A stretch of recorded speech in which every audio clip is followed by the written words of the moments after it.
Mark Bouris, thanks very much for talking to Business Spectator. Welcome.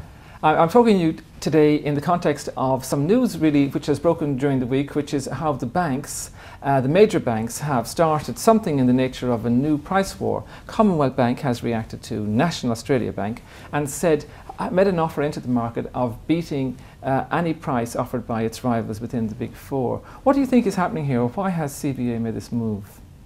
Well, the mortgage market, as we know from the stats, hasn't grown.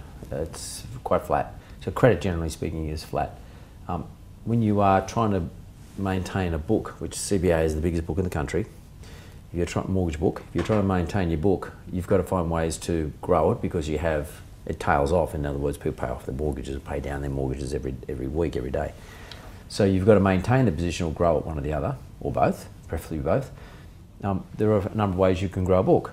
You can advertise the hell out of it and make it look like you're the only lender in the marketplace, but that costs you quite a lot of money. It takes a long time to get that going, and it's a lag time could be 6 months.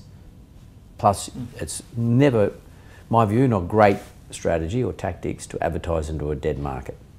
So you could be just throwing money away. One way to do it. Second way to do it is have a price. Make a price so attractive that it's compelling you have to go to this particular institution.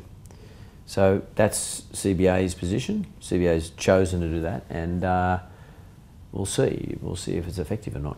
How would the non-bank sector respond? You're Yellow Brick Road, that's your company, you're in the non-bank area.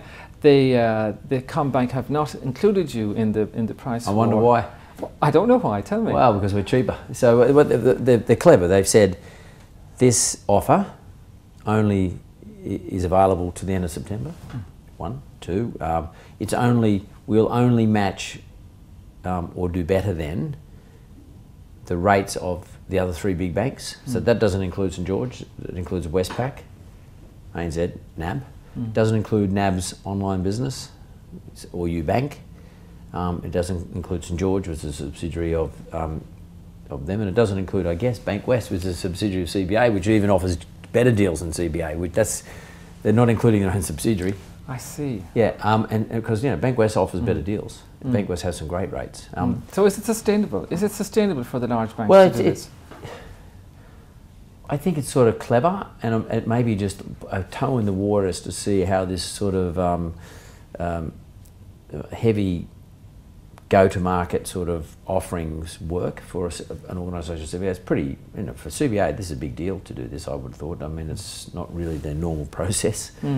They exclude people like me because we're cheaper. So they don't want to go and kill their whole business. And it's only for new borrowers or existing borrowers, but the existing borrowers must actually go and borrow another $100,000.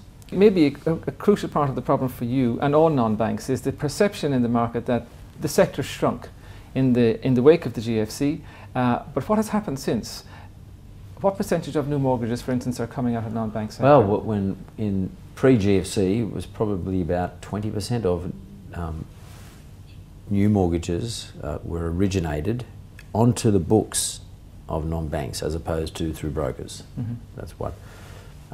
Today, it's probably more like 3%. And back then, pre-GFC, there would have been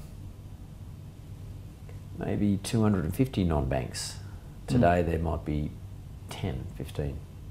We're one of them. But the interesting thing about this is that there is a revival. There are non-banks coming back into the system. Yes. Because there are fat margins there. Right. And wherever you've got fat margins in any business, you're going to get new entrants. The cost of entry is quite expensive. It's a difficult cost of entry. It takes a lot of time because it's very regulated now. It wasn't regulated before, now it's all regulated. Probably going to become worse or more regulated, maybe not worse, probably better, depends which point of view you're taking. So, but I expect to see more people entering into the non-bank sector, particularly when it comes to lending over the next 12 months.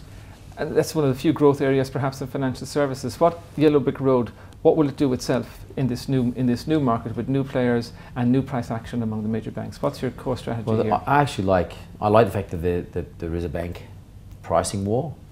I like the fact that they've actually acknowledged by exclusion organisations like ours, so that tells me that we are making an impact and they don't want to actually reach down to our pricing.